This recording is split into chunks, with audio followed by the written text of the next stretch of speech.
Jawa Barat 2025. Here, I am Viola Maulida, will be the chair for today's round one. Judging along with me, Debbie, you can introduce yourself. Hi everyone, I'm Debbie. I'm gonna be judging this. I'm gonna be a panel for this round. Yeah, good luck and have fun. All right. Jonathan Randall. Hi, I'm Randall. I'm gonna be judging alongside Kak Viola and also Debbie. Have fun. All right. Okay. Confirming one last time, affirmative here and complete, right? Here and complete. All right. Negative here and complete too. Negative team, are you guys here and complete? Sorry, we're incomplete. All right, good. Housekeeping rule before we begin. There will be a timer there. Speaking time, like literally maximum is 8:20, but please just wrap it around 8. And also after that, after 8:20, we will not be taking any notes. Please be respectful and mind for the equity that has been briefed before this. Under the motion that we would prioritize mass tourism over large-scale industrial development in West Java, calling upon the Prime Minister to start this round. Here. Okay, am I audible? Yes, you're audible.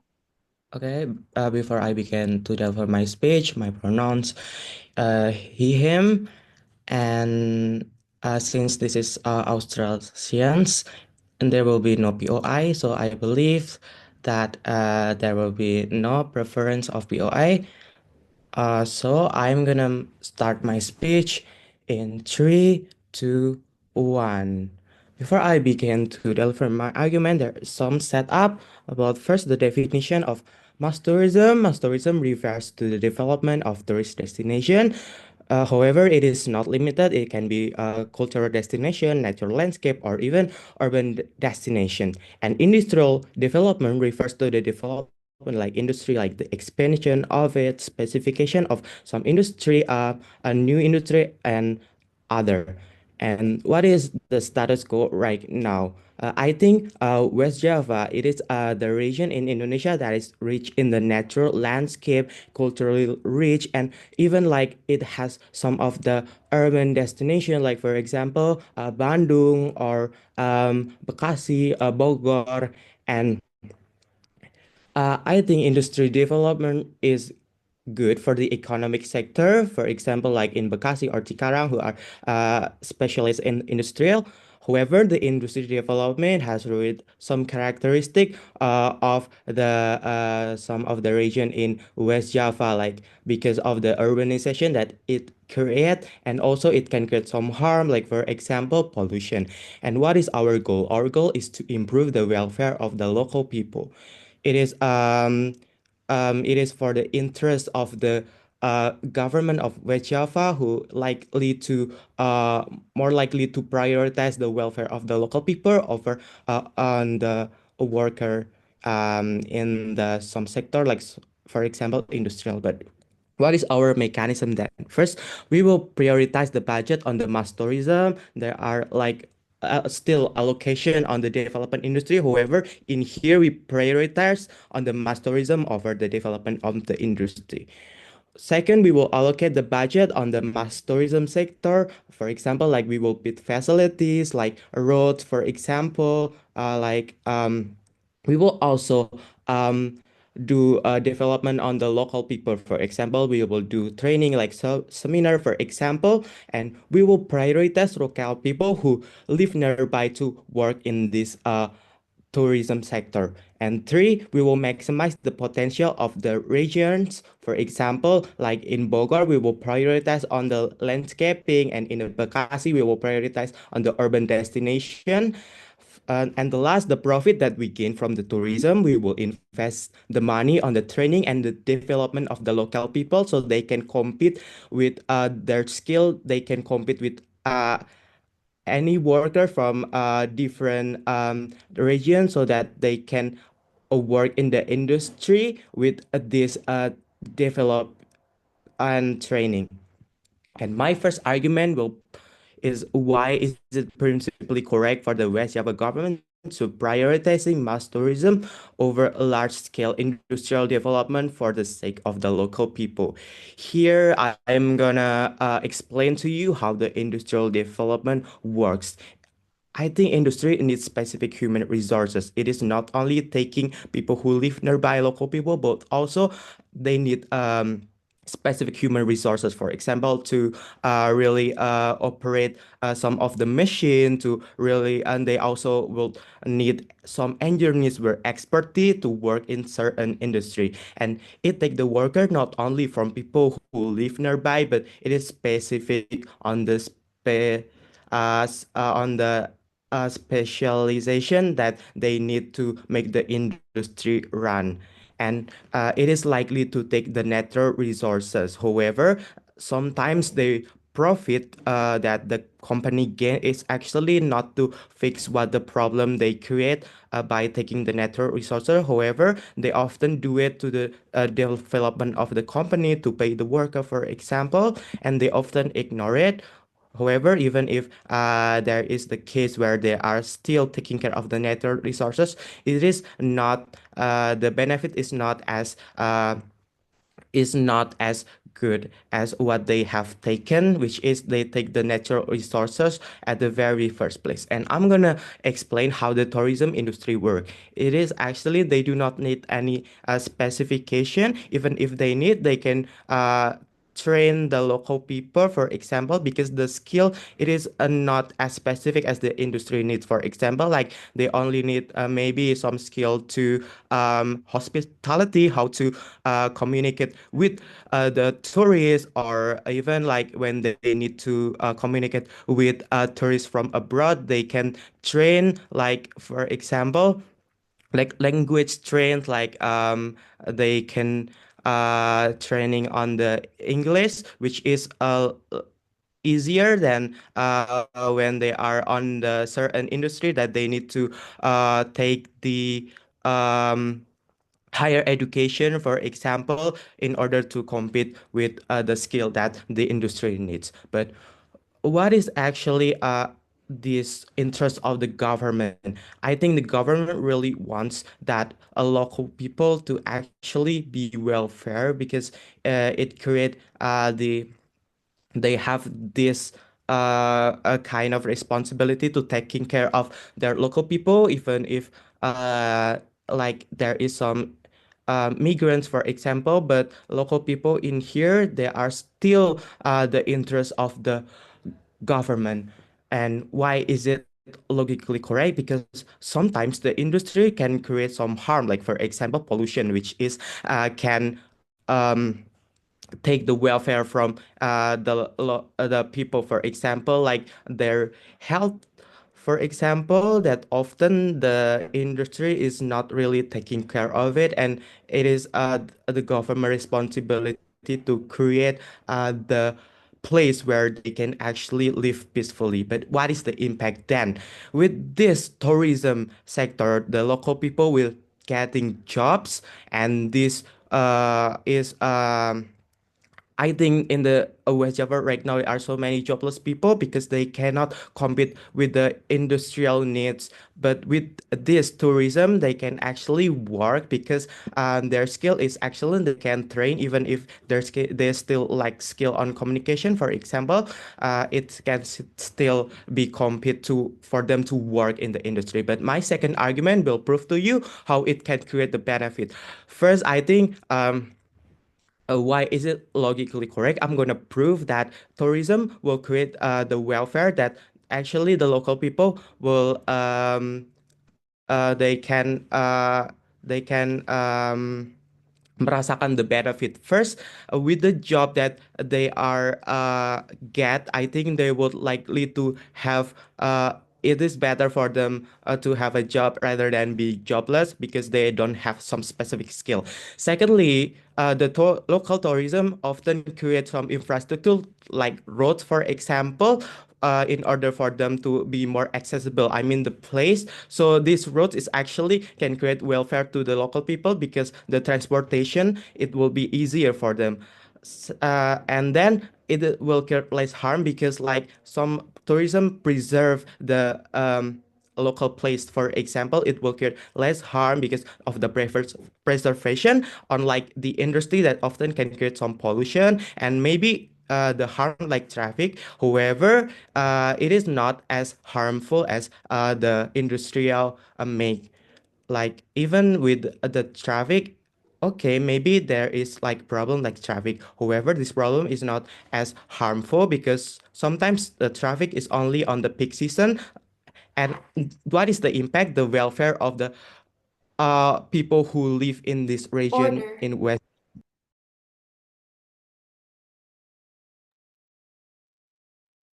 All right. Thank you so much for that speech. Please also be mindful of your time. Like literally after 8:20, nobody is taking notes. So please also see whether or not you're already exceeded that maximum time. So without further ado, to open the case from the negative team, calling upon the first speaker of negative. Here. Check, am I audible? Yes, you are. Okay. Starting my speech in 3, 2, 1.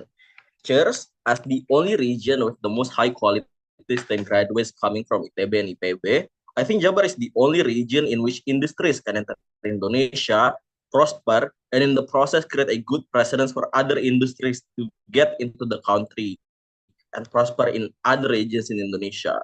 But several contextualization then, what will mass tourism in Jabar most likely look like? I think several contexts here. One, in the context of Jabar, notice that the mass tourism that they will be dependent on are to be wisata alam. For example, like Arung Jeram in Puncak Bogor or hiking in Bandung, because most of the cultural tourism has already been precedented and taken over by other cities with much more innate cultural ties to the Japanese culture, like Kedaton in Yogyakarta or in Solo or in Surakarta. What is the meaning of this? The meaning of this is twofold. That one, in the instance where massification actually happens, the government of West Java will be actively modifying the environment to accommodate for the needs of the tourists. There will be roads expansions on the way to Puncak to reduce traffic jams. There are going to be diversion of river streams to create a more challenging Arung Jeram places. The deforestation on hills and mountains to accommodate for Airbnb and hotels. In the process, not only is it going to be heavily disturbing the population of West Java, but also in the process it is going to be ruining the local ecosystem and ruining the local biodiversity. And that is exactly how you're going to be killing and creating an unsustainable industry inside government of the house. But second contextualization here, what is going to be what are going to be the comparatives in this case? One, in the context of tourism, we think that thousands of humans are going to be climbing Cikuray every single week. They're going to be doing Arang Jeram in Puncak every single day.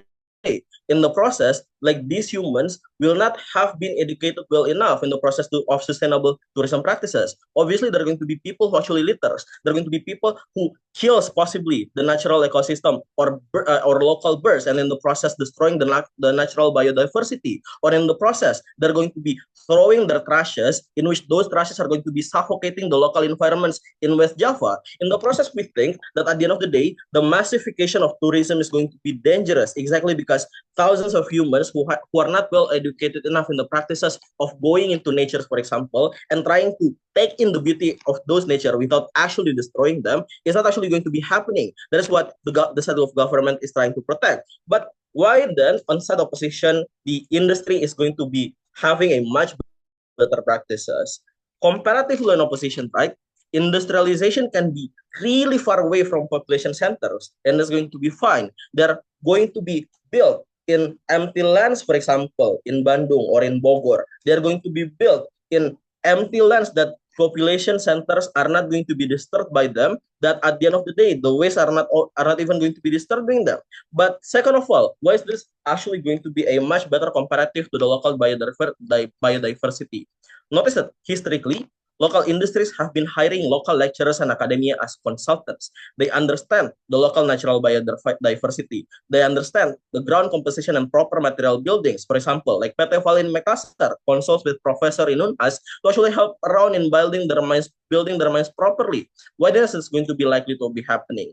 One, notice that in the instances of big industries, the government are going to be having a much easier time to actually control these industries, because obviously they're going to be represented by a much larger companies that obviously can be taken advantage of by the local governments. The local governments can easily find out who is going to be responsible for certain natural disasters or certain ecosystem destruction that has been created by these industries. But second of all, notice that in the instances of new industries actually coming and building and investing in local communities, obviously they will be spending a lot of their monies, billions of rupiah, for example, in their monies in order for them to actually build, create, and possibly get permission from the local governments. In these instances, at the end of the day, the local governments will be having a, the responsibility and the rights to actually control whatever these local industries are going to be doing. In this case, they can actually reject the permission coming from these local industries. Notice that in the instances of mass tourism, the same thing is not going to be happening because the ones that are going to be responsible are individual tourists that are numerous in numbers and cannot be tracked properly. And therefore, the overall environmental destruction is going to be happening much more drastically and radically under their side of the house, and that's why and that's what we are trying to defend. But even in good option, we think that tourism is still going to be bad because otherwise, tourism in Jawa Barat will have to compete with other cities that already have been precedented by tourists. Like people go to Bali because it has been a tourism destination for years. It has a good weather all year round. They have good amount of tourists actually vouching and have been exposed by Bali, and therefore they're going to be telling their friends to actually go to Bali because there have been historical precedents of them enjoying their stays. They will have to compete with Lombok, which is like Bali, but much more affordable and less exposure to tourists. And this is going to be bad because tourists are going to be only going to places in which they can actually understand is going to be good and it's going to be worth their money. But and this is, I think, the third context that is much more important in this debate. There's to say that in the current economy of Indonesia, where taxes are increasing, where the amount of money that you have to be paying for the government is increasing, where the rate of inflation is also increasing, that means your money is going to be worth more. People are going to be much more considerate in what they're going to be spending their money on. In which case, the tourism, even if the tourists will want to go on a vacation, for example, obviously the only places that they're going to be considering are going to be places that has historically been serving people well. There's to say Bali and Lombok. So there's going to be much harder for West Java, for example, to actually compete. So in these cases, what have I told you there? That one, in the instances of actually massifying the industry, the tourism industry that actually happens in West Java, the process is going to be much more bad because it is going to be killing the local environments. While under our side of the house, it is going to be much better because at the very least, the companies that are going to be responsible are going to be easily traceable by the government, and therefore, and still there are also going to be a lot of institutions and academias that can help these companies, for example, to actually create a much more sustainable practices in their places. But let's talk about then why tourism is not going to be a real reliable industry. I think it is going to be coming down into the inherent nature of tourism industry is that it is super seasonal. One, it is going to be depending on the vacation times of the people. That is to say, in libur panjang like Christmas or New Year or Idul Fitri or Idul Adha, there is going to be the only way in which people can actually get enough income, for example, from tourism industry. But second of all, it's also going to depend on current trends of what is going to be popular or viral. But also, it is going to be severely hampered by bad weather. Or if West Java ever gets too cold, like people are not going to be interested in actually coming there Hi, because they think they're going to extremely get sick. sorry. I So think the chair is disconnected. She's just confirmed to me that she's oh, having a technical difficulty, so might need to wait okay, for a okay. while. So sorry for the delay, yeah. All right, it's all right.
one. But this is the second comparison, which I think is much more important. That is to say that industrialization is going to be far, far away from population centers and it's going to be fine. But generally, tourism is not going to be a reliable industry based on the simple virtue that they're going to be super seasonal. Like, for example, people that depends on tourism are going to be depending heavily on jadwal libur. So, for example, the people can only get their payouts during times of Christmas or New Year's or Idul Fitri, where people actually go out on vacations. But secondly, it's going to be heavily dependent on current trends or what is popular or viral. So when there's no virality in West Java, obviously the people that are actually going to be getting less income, for example. But third of all, and I think like this is the most important concept, that at the end of the day, in the virtue of tourism and vacation, and when people are going to be spending their money, they're going to be heavily dependent on what news on what they're feeling. So whenever they're not feeling safe, whenever there is a natural disaster, whenever there is a virus outbreak, obviously they're not going to be coming into West Java, for example, based on the virtue that they do not wish to waste their money and then still at the end of the day get sick. So that is why we are proud to oppose. Right. Thank you so much for that speech. Now, to continue upon the debate, calling upon the second the second speaker of affirmative. Here. Okay, am I audible? Yes, you are. Okay. Thank you so much. So my speech will be started in 3, 2, 1. The opposition team believing that the tourism will only revolve around natural resources in West Java is a proof and results that the mass tourism is not prioritized enough yet in West Java. And if you agree with them, then congrats, you are on the wrong side. Which is why we also believe that Java has so many potentials for us to create a mass tourism and can use it as the main, as one of the main income for the people around it, and which is why we are so proud to propose. And also the rebuttals will be integrated within my speech, and I will flag them psycho. First, the opposition team says that the main problem that they actually prioritize is that the environment or even how the mass tourism will ruin a local ecosystem. But we can simply say that this is actually, first, it's wrong, but why? Here's the first thing. Okay, the opposition claimed that mass tourism risks environmental degradations. But again, we believe that these arguments overlook the power of sustainable tourism practices and modern ecotourism models. What do we mean in here? That the tourism simply is not just basic tourism. Ecotourism has always been famous and well practiced in so many countries. And if we're allocating our if we're allocating our money through that, we can actually achieve this. And by focusing on ecotourism, mass tourism can actually protect the environment by creating an economic incentives to preserve forests, wildlife, and even natural landmarks. Or even when you're in an urban area where so many pollutions here in West Java, we can actually invest the money into creating a better route in the traffic itself, so that people are less likely to use their private transportation, so that it would not create any other pollutions. Okay, but again, global tourism trends actually recently sort of showing in the recently problems in climate change. They also shows the preference for a green and a low impact tourism, which tourists are increasingly seeking destinations that offer an authentic experiences, which is why the reason most of foreigners going to Indonesia, because again, we always promoted like wonderful Indonesia with the way how we are so rich in natural resources, how is it so beautiful, and etc. And this is what the people are actually driving, especially international foreigners, to visit us, because they are tired with their urban living or even their city lives in other countries, and they want to seek out something new, something natural. Like for instance, they want to go to our natural resources that have so many beautiful views and etc.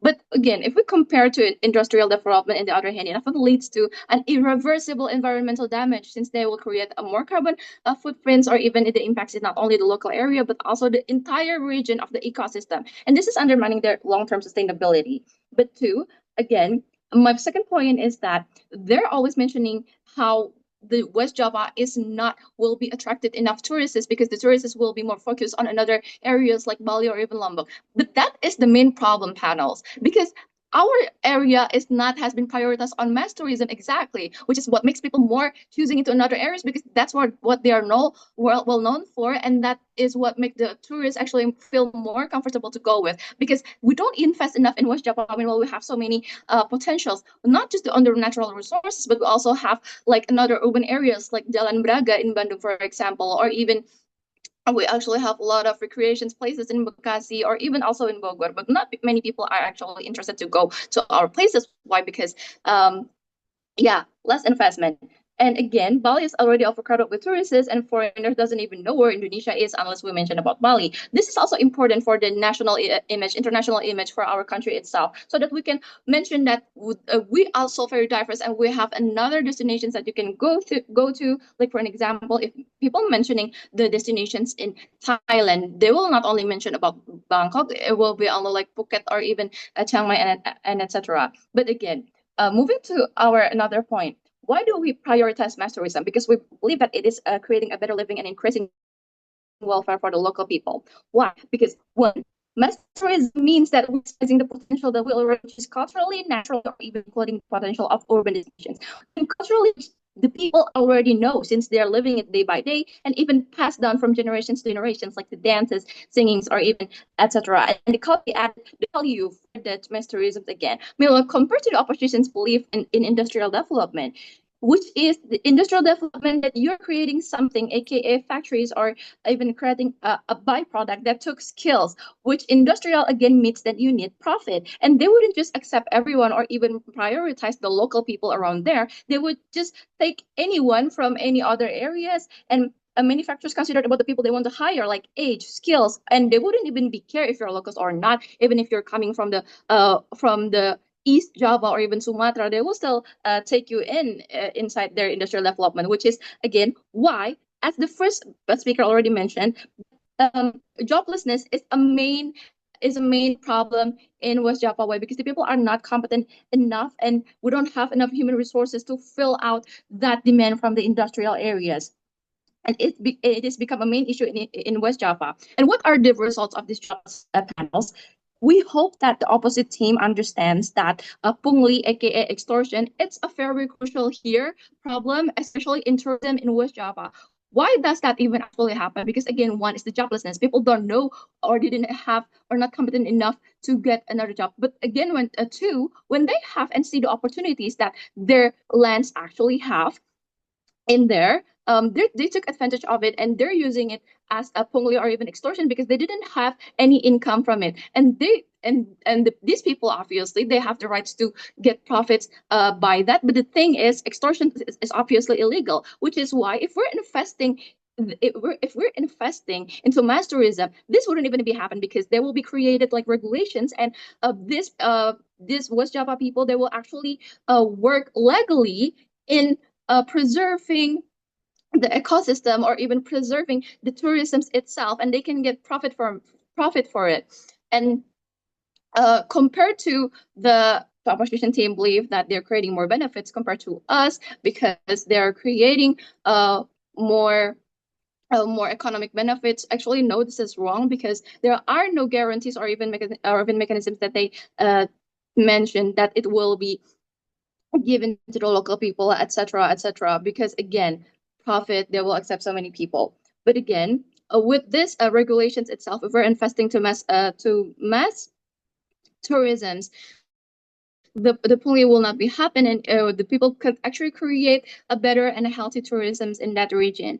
And even one of the factors that domestic people wouldn't like to go to any places in West Java, because again, yeah, the extortion is the problem. But again, two, what are actually the deltas or the benefits that we have compared to the opposition team? Opposition team believe that they have a benefits in terms of preserving the ecological whatsoever, but it actually exists in our world, and that is not exclusive in their sides of the world only, but it's actually exists in our side. But again, two, what makes the difference between us and them is that we have the cultural preservations and community empowerment, where if mass tourism, which we can implement it sustainably, it can empower the local community and allows them to maintain and celebrate their heritage. And again, we believe that they have a long-term stewardship. And the magnitude of impact tourism affects multiple sectors, from local business to global markets.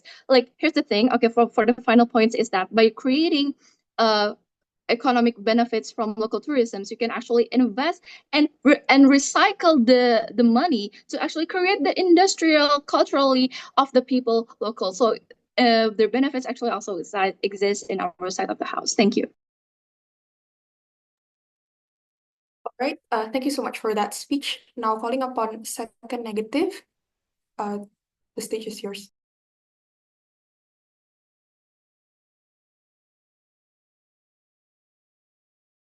Check, am I audible? Yep. Okay. Can I pronounce Shikar? And yeah, starting my speech in 3, 2, 1.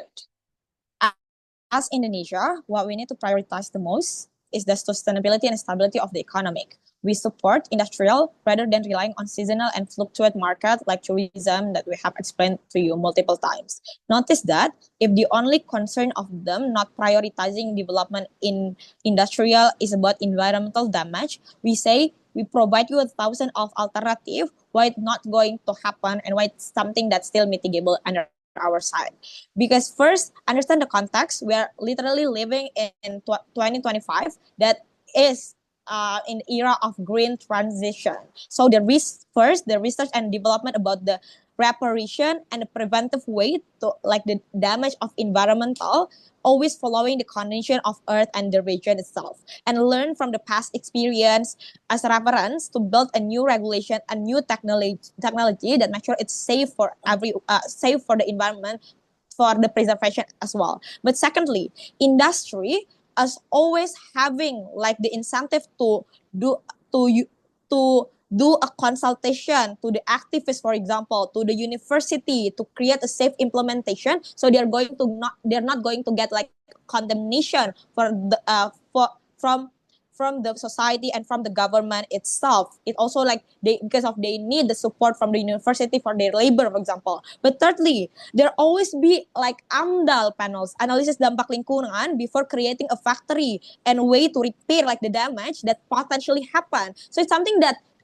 under the control of us. But for exactly because we want to prioritize the industry sector, the company will think in a long-term benefit. They want to protect that this environment so they don't get like a disaster, for example, to gain more benefits for a long term. Because of so that this analysis proves to you the incentive for like protection of the environment is so much bigger under our side. This is the only exclusive incentive for them to willing to make sure that it is something that's sustainable for them, like simply because they want this for gaining more profit in the long term. But comparatively, under their side, the company and the industry will always think about the short-term benefits. So they don't think about the preservation, since it's not something that they want to focus on.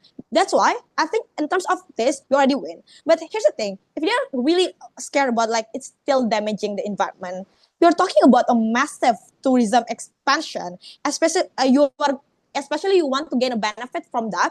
You're going to do that in a mass scale. You want to push into your limits to prepare to accommodate a lot of people to come. So in your side, you're going to still build and like taking the land for the resort, for example, and for creating a much more places to be visited for like a museum or something like a tourism aspect. That's why I think their side of the house is the one who never provide you a mechanism why they will have this protection for environmental. But secondly, notice all their cases, all talking about they want to help the local people. Is but notice what government want is limited to make the people not compete to industrial sector under the assumption that local people is not capable to do that. But here's the thing: if we want to like expand in industrial, so under our side, the mechanism that we provide to you, it will have like that kind of pelatihan, for example, that kind of training for like the labor itself. We're going to absorb the local people as well under our side. We literally talk to you that this industrial also will invest to the university, that this university, the university that have the local people inside, and this is the one that they can like literally utilize their local people for being the labor. So the absorption of these things, something that possible under our side of the house. But Okay, here's the thing. Adding more analysis of why tourism in West Java are prone to lose, even in the internal competition in Indonesia. That's why it's not strategic. And even if there's at best case scenario, they are successful, why the benefit is just so marginal. The context that you need to understand, we're literally talking about Indonesia. They also admit that wonderful Indonesia is success, right? Thousands of cultures, west, east, and south of Indonesia, compete one another to show the uniqueness of their culture, to show the superiority of each of their region. What does it tell you? It tells you that we have a lot of competition internally. If you want to compete to the sector of tourism as the main profitable sector, we are not going to survive. My LO literally talk to you tourism. Tourism is very seasonal. It really depends on the trend. Please credit that more. What are the commodities are most likely to sell by the mass tourism? I'm talking about first the performative art like wayang, who already massive enough, like also in a place like Yogyakarta and Surakarta. But B, sacred places like Candi that also exist in other places like in Central Java, and also local handicraft. You can literally see every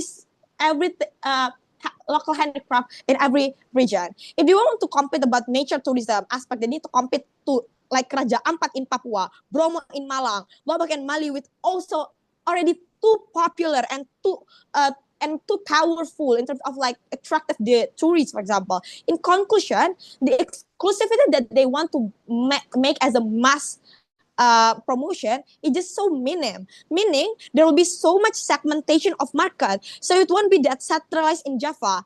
Even if like in the seasonal time where you think that at best they will come to that place, we think that no, it's not something that possible, because like I told you, there are other places, so these kind of people will literally have another option to go. So there's no guarantee for them to like go in this, even you are going to try to mass Java. But secondly, understand the context of Indonesia, where like the people is most of them is having like individual capital issue. Most of them are middle to lower class family who work 9 to 5 for the sake of like fulfilling the individual needs, essential needs, right? Vocation is something that varies a secondary need. So under this context of Indonesia, I don't think like most of people would literally spend their money for like vacation and tourism. So that means it's very not strategic. But why it's under our side is more certain and certain. We say industry in our side, if we expand more, first, it this is something that not starting from zero. So we don't need to cost so much capital to rebuild this. We are focused more on the expansion, and we're focused more on creating a job market and expansion. But here's the thing. I'm talking about the manufacturing industry in Cikarang, EV industry in Karawang. This has become the most important example in our case, since electric vehicle is something that have high demand currently, even in international level. So we can having more investor to in this green transition era. Also, we're talking about industry easier in terms of the integration. For example, raw materials industry in Cikarang can literally collab with another places industry to create a supply chain, solid supply chain. So what's best under our side? We can make more economic growth and development, can help rise another place, what can help another also like economic growth in another place in Indonesia. Well, tourism is just a specific sector you can ever collab one another. If at best you can success, it's limited in West Java only, but we are the one who increase the scalability of benefit in Indonesia in terms of economic growth. And also, the reputation of Indonesia also can be better on our side. We say West Java supposed to be the door to make Indonesia to be seen proud to propose. All right. Thank you so much for that speech. Now calling upon third affirmative. You're here. Here, am I audible? Yes, you're audible. Okay, give a second. Okay, I will start my argument in 3, 2, 1.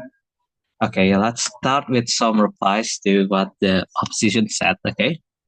I have a lot of replies, so bear with me. First, they said that in our side, tourism will destroy the natural resources, the natural environment, because we make hotels and roads. Let's delve deeper to this analyze and see if it's true or not. Okay. First, in the opposition side, they will make factories, so they will also destroy the environment by building of it. So it is symmetrical if you see it after that analysis. But if we dive deeper also, The difference is that factories will use natural resources and pollute the environment because of, well, the processing of natural resources. So it is a continuous effect of polluting the environment. So in our side, we're only destroying places to make like hotels and roads, but in their side, they first destroy environment to build factories, to build pipelines and such, and then they will continue destroying the natural environment because of pollutions and processing. Now, secondly, they state that people will act unwisely in places of tourism, like throwing trash away and such and such. Now, our first speaker have stated explicitly that we will give training, seminars, and such to people so they could be effective worker in this situation. And while effective worker could make systems that will allow people to trash this, or they will make like penalties and such to penalize people who does this kind of things. So yes, we already blocked this from the first speaker at the start. And thirdly, reply is tourism in Jabar will need to rival other tourism place in Indonesia. Okay, this assumes that tourists will only go to one place, dear judges. Tourists are people who are going to places to see culture. So they will go to every places to see the culture as long as the place is interesting, okay? And why would they splurge this much of money? Why would they splurge money to go to other places? We need to remember that like Indonesia rupiah is one of the money that is like lower value if compared to other currency. So it becomes easier for foreign people to splurge and go to a lot of places in one traveling. So I don't see why they will rival them. Actually, like if Jabar becomes a tourism destination, it will not rival them. It will complement them. It will become a symbiotic relationship where from Bali, I go to A location, I go to B location, I go to Jabar, I go to D location. It will just make the thoughts in foreign people that, oh, Indonesia has a lot of interesting things. And we've already established that West Java has a lot of potential for tourism, but it needs to be developed. So things like priority can be built. That's the thing about prioritizing. We are building things so the potential that they have could be used to do maximization, like social media publication and such. Like Wonderful Indonesia is a good look at is a good look at that. And they also state that it is not reliable because people would come on certain season. First, some people would find tourist destination in down seasons, in seasons where there's not a lot of people. Why? Because they don't want to be going to crowded places. So even in down season, they will still be there. There will come incomes so that people could so people still get income because there are people who would come in down seasons. And at least we're giving locals job. And that is something certain because we tourism jobs are based on the local knowledge, the local knowledge that is built upon generation after generation, like my second speaker said. But in their side, the jobs of local is not certain. Because, well, why would you hire local people when there's someone outside who has specialty on making rubber, specialty on making processed things? What's certain is if people who doesn't have job in their side will never have any income because, well, they don't have jobs. While in our side, we are hiring locals, so they will have job. And team opposition brings like a really, really extremely bad case that rarely happens. What if there's plague? What if there's things like that? Well, it's something rare. Like, it's not something that's likely going to happen.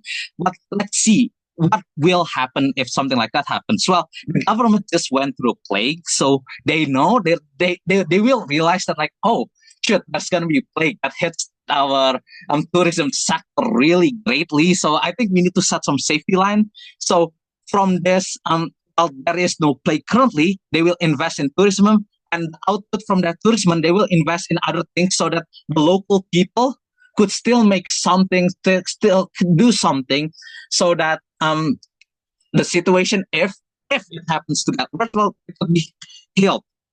Now, let's see what the industrial side said about like what's the positive they could bring.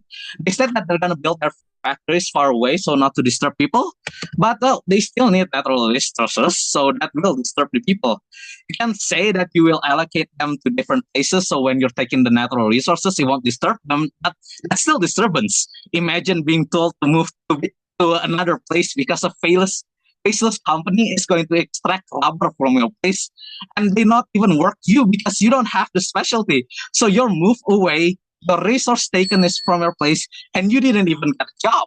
Well, in our side, imagine a faceless company or maybe the government comes and offer you a job and and tells you like we need your specialty to build this place to a tourism location. What is something interesting? What is some facts? What is some fun facts that you can tell the tourist that comes here? It will be like happiness because imagine, oh, finally, something that I only know is being acknowledged while in their side. Well, shush, you don't go. And the second speaker state that they'll train local people so they could do the jobs in factories. But the first speaker will say that the factory will be far away. So how is this going to work?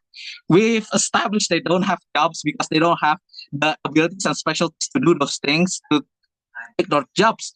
But let's see, if it's likely they'll train them. No. As I said before, why train locals when people from other states have that specialty? Why spend that capital resources to train people? And they also state that like, well, Jabar has a lot of universities, so people could have the specialties. Yes, Jabar has a lot of universities, and those universities have things on tourism. So it's symmetrical in our side that we have the youngins who knows about those things. And they state that the industry will be accountable because they have big names. They will ask activities to be consultant because they want to protect their names and such 2025. Now, what will the government do when they give penalties to this big names industry? Fine them. They already profit from this whole thing. So they'll just pay the fine, right? It's already part of the RAB. So they already like, okay, will we profit even if we get fined? Yes, we could still profit. So let's just do this, and let's see if in the green economy that they state, Shell, the big name industry leader in oil, the industry focused by green activists greatly, and they use places like Congo and such to extract the resources to clean oil mines and such. It shows industry and pressure, and they don't clean up our place. It shows industries and the pressure of people and activists is not enough to incentivize people to go green when there's other green that can be made with this money. But in others outside, people will care about the environment because locals are built upon that culture and they have emotional. All right. Thank you so much for that speech. Now, calling upon third negative, the stage is yours.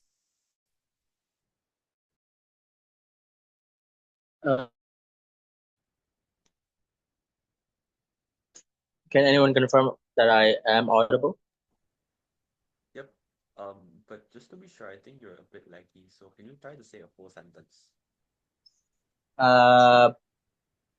Wait, I'll read the motion. Yes.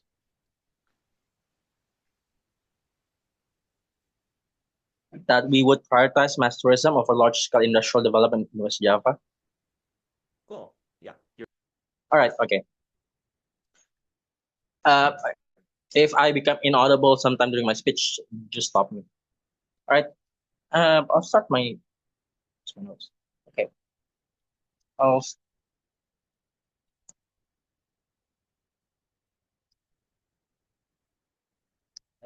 start my speech.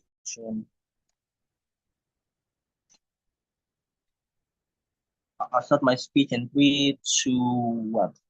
I think there's one single massive clash within the debate. Which side gets much more economic development and expansion for the job market in Java and in West Java? So what do we want? I think the ideal situation that we framed, and I think both my first speakers already explained this, is that the massive importance of economic growth, specifically in Java, because nationally, Indonesia faced so much from challenges and we're really struggling with things like post-recession and stagnation because you have high inflation and you have rising unemployment, especially in rural areas, right? Because the country has not fully recovered from things like COVID pandemic and the recession that is caused by the Russia-Ukraine war. So right now, there's a huge incentive to reverse the slow economic growth that is happening right now and to create a much more healthy investment climate within West Java. Right? So I think problem then is that how do we change the life of millions of Indonesians that live in West Java because they have lack of job opportunities.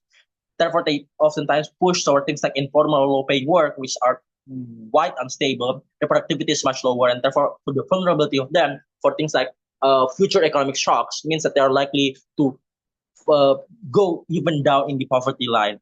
So the debate then is not about whether or not the industry doesn't exist, therefore we should do it now, but more so on which mechanism and which industry that should be prioritized for the sake of solving this issue. Why is that the most important framing? That's because the secondary framing that we will give you is that exactly because West Java is so economically diverse, I would argue that even if as a region it's quite strong, the specific cities within them is not always as strong.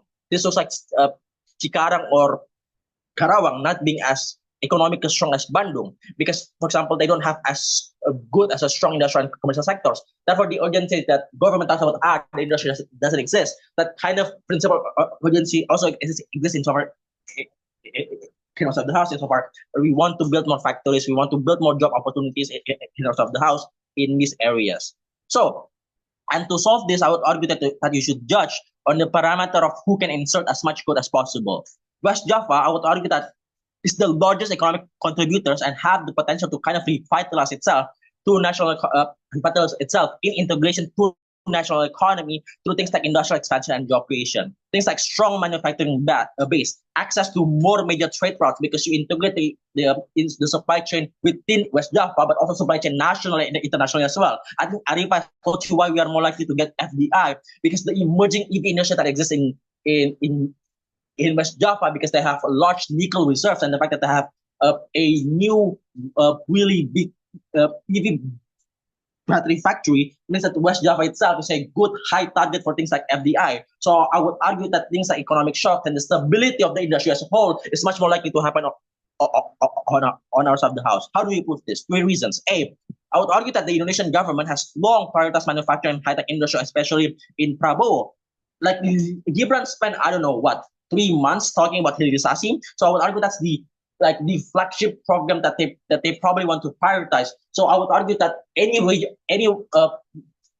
regional provinces that wants to integrate itself, I would argue that there's going to be much more help from the national government to then drive the long-term economic growth in your industry as well. This was like directing the FDI that comes in and tells investor you should invest in West Java instead. So I would argue that in our side of the house, the process is much more likely to happen. And I think this is the concern of government pointing that, OP did not bring any mechanism. This is the mechanism that we tell you, is that we get much more financial support, faster bureaucratic approval processes through businesses or companies that wants to come in, means that investment are much more stable and are much more lucrative because the process is much easier as well. So you get foreign investors as opposed to mass tourism, which does not necessarily align with the national objective that exists in Prabowo's administration. So there is no strong incentive to redirect FDI there. So I would argue that in your side of the house, the ability for you to develop mass tourism in comparison to our side of the house is much smaller. Second reason, I think Haripa has told you this. I want to expand this, how to reframe this and way across the debate. Because I think when we talk about industrial development, it's not just generic industrial development. I would argue that the most emerging developing industry in Java is things like EV production and high-tech industry. Simple. Global demand for EVs has surged. Therefore, Indonesia, specifically West Java, through Indonesia, can position itself as a major player in the supply chain. Because in Java, you have huge nickel reserves and strategic location within the supply chain. Because West Java is literally in the center of Indonesia, so you get much more supply chain to Aceh. You get much more supply chain to Papua, for example, to other materials as well. So you get a lot of good investment policies more likely to happen in our side of the house. Not only that, you get things like well-developed automotive and electronic industry that is also the extension of the growth. Therefore, you get much more valuable long-term economic stability as opposed to mass tourism because you literally have companies investing, especially if these MNCs are too big to fail. Therefore, they have incentives to make West Java as stable as possible. You have companies like Hyundai, you have companies like LG and Tesla investing in Indonesia, wanting to expand EV production and battery manufacturing facilities in West Java. So you integrate West Java supply chain in of itself, but also to Indonesia, to internationally. So economic shocks is less vulnerable, even if global recession and declines happen. So in our side of the house, much more stable, much more ability for you to expand the market. But the last reason, and I think they kind of missed this, and I think this is important. Literally, one of the biggest universities in Java, in Indonesia, exists in West Java. We have UNPAD, we have ITB, we have Telkom University who have strong engineering programs, can supply labors directly to the industry themselves. But it's not just labor that exists within the dynamic of the interaction between the university and industry. You have things like much more prior research towards the region, for example, towards the region. So I would argue there's much more incentive for the industry to consult first to the university to help the process of developing the industry. And I think this kind of mitigate all of the environmental harm of government side of the house, because I would argue that it is such a norm right now that a lot of MNCs wants to be sustainable as well. Like that's the literal reason why we have EV production to begin with. Therefore, you get much more economic mobility for workers because a lot of these companies want to invest into ITB, want to invest in UNPAD in order to expand the engineering programs in order for them to be able to produce much more good high-skilled labor into these spaces. You get much more of research and development. That's how industry gets mechanized on our side of the house. Tourism, you don't have that much incentive because literally mass tourism, even if there are some FDI wants to come in, it's likely that they're going to go to Bali because there's much more ROI in there because the prior knowledge that Kahagas tells you already exists there. The second negative case that comes quite late that I talk about is gentrification. Why gentrification is not important is that even in your side of the house, gentrification has happened because in order to build resorts and hotels in coastal states, you have to throw away all the people that live there first. The second parameter that we give you that I think Arifa has told you on whether or not you can expand the economic development to not just Bandung but Karawang and Bekasi as well. That's because, like Arifa told you, we have much more possibility to integrate the economy between cities. That is that the raw supply materials that exist in one can help the factory in another. This kind of dynamic interaction between cities don't exist in opposition in government work insofar where competition exists between tourist destinations. And for all these reasons, so proud to oppose. Here. All right. Thank you so much for that speech. Now, to close the debate from the negative side, I call upon negative reply to start their speech. You're here.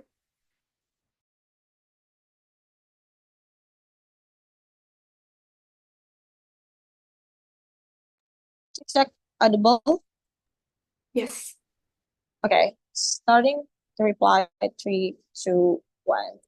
There are 3 points why we think we are just better than affirmative term. We should win in today's debate because all cases from affirmative is just something that's very simplistic and very assumptive.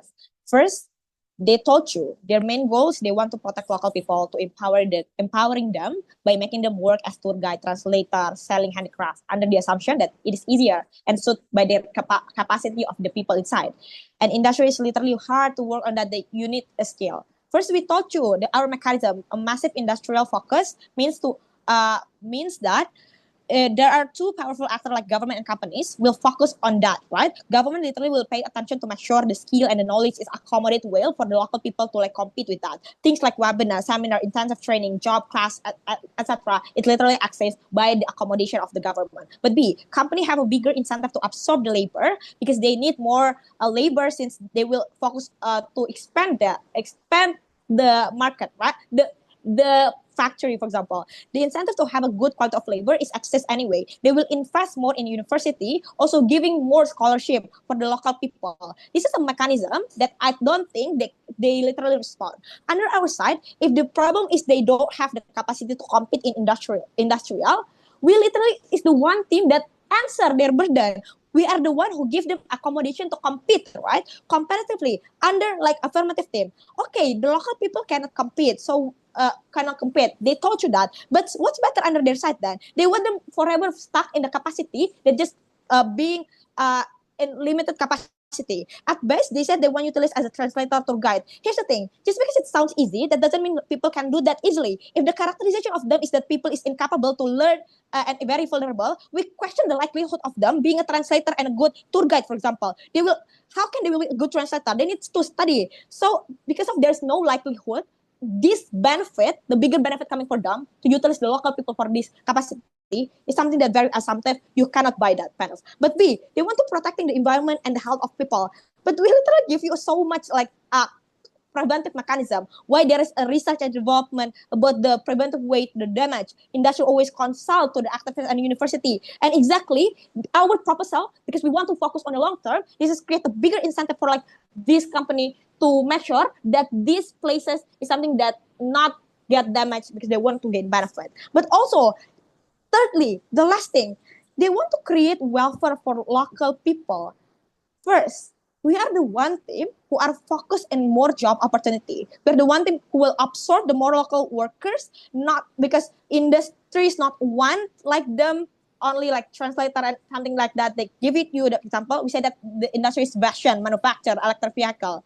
So we are the one who can absorb more. But secondly, even if they don't capable to do this, I think in our case, like secondary job such as truck driver, distributor like Kana Il told you, is something that happened. But here's the thing: the exclusive benefit that coming from us is not only West Java that will growth under our side of the house. We told you about the integration of economic between city. I told you in my second speaker speech. Can I also like told you this? You need to buy this because literally it's the exclusive thing that never respond by other team. It still stand until the end of the debate. Proud to be opposition. All right. Thank you so much for that speech. Now, to conclude the entirety of this debate, calling upon affirmative reply. Here. Am I audible? Yes. The speech will be started in 3, 2, 1. In this debate, the government has clearly demonstrated why prioritizing mass tourism is the best path forward for West Java. The opposition has attempted to undermine our case, but their arguments failed to address the core issues of the sustainability, equality, or even the social issues that will be merged from their cases, and that we have consistently championed. And in this reply speech, I will consolidate our case, address the key points of clash, and explain why the government stands victorious in this debate. First clash is that the economic development. The opposition asserts that a large-scale industrial development is a more reliable and impactful driver for economical growth. But however, we have shown that industries rely on a finite source, which is either human or even a tangible resources, which is finite resources, to create an uneven wealth distributions and are vulnerable to global market fluctuations. And it will also not just endangering the natural resources or surrounding those areas or even the environments, but it's also endangering of the people around them. Because again, we have mentioned that and where we will discuss, because we highlighted that how mass tourism generates a long-term and inclusive economic benefits by creating opportunities for small businesses and artisans, urban service providers. Meanwhile, compared to them, industrial again cannot actually absorb that much of people, because again they have finite resources and they have finite job desk also, and the people will not be able to fully absorb into their situations, which there are still so many local people that is actually swayed.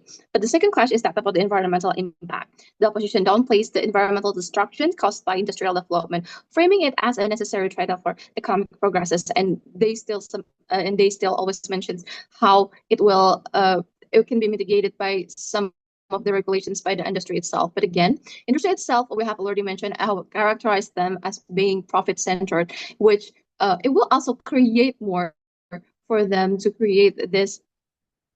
We know that it costs more either for the technologies or even to hire the people that already experience in creating a green environmental industry and etc. However, we have proven that this approach is both short-sighted and even damaging also, and this is not just exclusive in their case, because it also exists in our side of the house.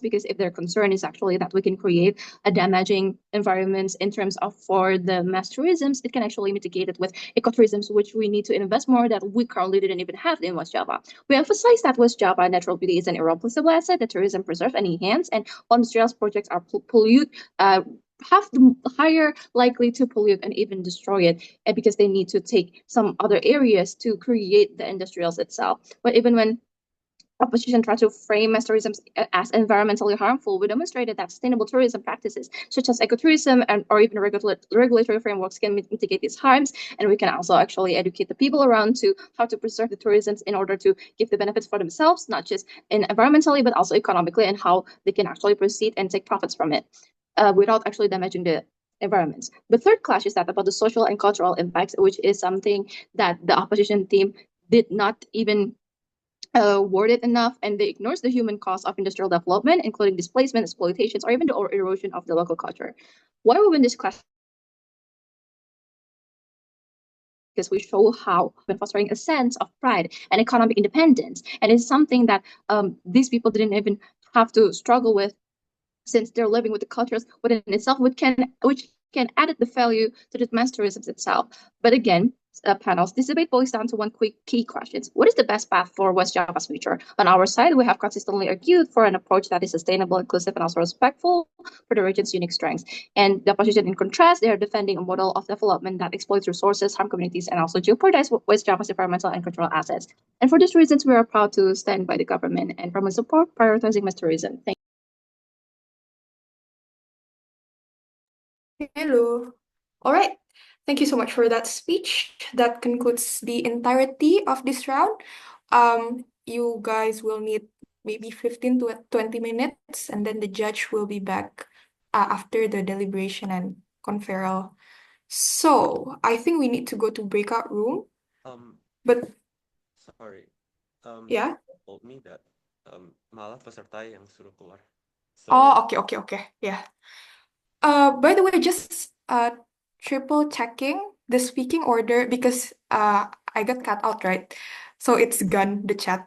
But for affirmative is Alfarizi, Gwen, Rianandra, and Gwen, right? For second, third reply.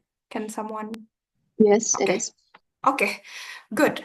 I think I catch it for the negative side. So thank you so much, everyone. See you in 15 minutes. I'll call you and you can go back. Can leave the Zoom meeting now, yeah?